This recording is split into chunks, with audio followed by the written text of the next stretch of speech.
நற்செய்தி வாசகம். இயேசு திருமுழுக்கு பெற்று இறைவரிடம் வேண்டிக் கொண்டிருந்த போது வானம் திறந்தது. லூக்கா எழுதிய தூய நற்செய்தியிலிருந்து வாசகம் 3:15-16 வரை, 21-22 வரை. அக்காலத்தில் மக்கள் மீட்பரை எதிர்பார்த்துக் கொண்டிருந்தார்கள்.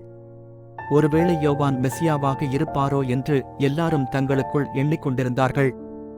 யோவான் அவர்கள் அனைவரையும் பார்த்து, நான் தண்ணீரால் உங்களுக்கு திருமுழுக்கு கொடுக்கிறேன், ஆனால் என்னைவிட வலிமைமிக்க ஒருவர் வருகிறார்.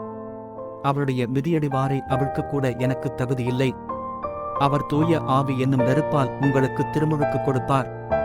மக்கள் எல்லாரும் திருமுழுக்கு பெறும் வேளையில் இயேசுவும் திருமுழுக்கு பெற்று இறைவரிடம் வேண்டிக் கொண்டிருந்த போது வானம் திறந்தது. தூய ஆவி புறா வடிவில் தோன்றி அவர் மீது இறங்கியது. அப்பொழுது, என் அன்பார்ந்த மகன் நீயே, உன் பொருட்டு நான் பூரிப்படைகிறேன் என்று வானத்திலிருந்து ஒரு குரல் ஒலித்தது. ஆண்டவரின் அருள்வாக்கு.